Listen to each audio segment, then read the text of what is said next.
পড়াশোনার জন্য সারা পৃথিবীতে যতগুলো সিস্টেম আসছে তার মধ্যে যদি আমি বলি নাম্বার 1 সিস্টেম, সেটা হচ্ছে হাফেজি পড়ার সিস্টেম। কিভাবে সেটা বলি, যে কোনো শিক্ষার্থী যে কোনো সময় সেরা স্টুডেন্ট হইতে পারে। জাস্ট একটা ফর্মুলা রাখবে, একটা ফর্মুলা। সেই ফর্মুলাটা কি? ধরা যাক সে আজকে থেকে পড়া শুরু করছে, আজকে থেকে সে পড়ছে। এখন যা পড়বে জাস্ট 1 ঘন্টা পরে কিন্তু 56% জিনিস সে ভুলে যাবে, একদিন পরে 70% ভুলে যাবে, এক সপ্তাহ পরে 80% ভুলে যাবে। তার মানে আমরা যা কিছু পড়ি, যা কিছু শুনি, 80% জিনিস 7 দিন পরে নাই। অথচ কোরআন শরীফ যারা পড়ে তারা দেখা যায় যে গোটাল কোরআনের 30টা পারা একদম A to Z মুখস্থ না। তারা কিভাবে খেয়াল রাখে? কেউ যদি হাফেজি পড়াটা দেখে, দেখবে যে হাফেজিতে যারা পড়ে ভোরের টাইমে তারা একটু পড়ে এবং সকালে আবার একটু পড়ে, পড়ার পরে দুপুরের পর থেকে তারা রিভিশন দেয়, মাগরিবের পরে তারা রিভিশন দেয়, এশার পরেও রিভিশন।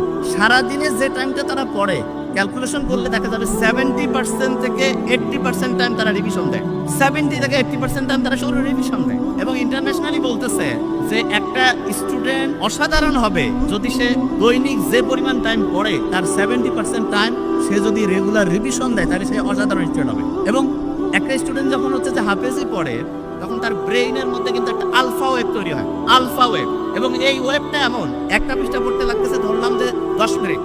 আপনি যদি আলফা ওয়েভে পড়েন, আলফা ওয়েভ ব্রেইনের মধ্যে, তাহলে আল্লাহর রহমতে আপনার ওই পড়াটা 2 থেকে 3 মিনিটে হবে। তার মানে স্বাভাবিকভাবে একটা পড়া আপনি যেই স্পিডে পড়েন, আলফা ওয়েভ থাকলে তার থেকে 4 থেকে 5 গুণ বেশি স্পিডে আপনি আল্লাহর রহমতে পড়তে পারবেন। তাহলে যারা কোরআনের হাফেজিতে পড়ে তারা কিন্তু ব্রেইনে আলফা ওয়েভ তৈরিটা অটোমেটেড হয়। ওই যে আমি যখন কোরআন তেলাওয়াত আমরা শুনলাম তখন একটা ভালো লাগছে না সবার? কোরআন যখন শুনলাম কি কারণে ভালো লাগলো? কারণ কোরআনের আয়াতগুলো আল্লাহ এমন ভাবে অ্যাসেম্বল করছেন, যখনই আমরা শুনি তখন ব্রেইনটা কুল ডাউন হয়। এবং ব্রেইনটা কুল ডাউন হয়ে গেলে ব্রেইনের মধ্যে প্রতি মুহূর্তে যে হচ্ছে বিভিন্ন ঢেউ আছে, ঢেউটা এমন লেভেলে আসে যেটার নাম হচ্ছে আলফা ঢেউ। এবং এই ঢেউটা ব্রেইনের জন্য খুব উপকারী।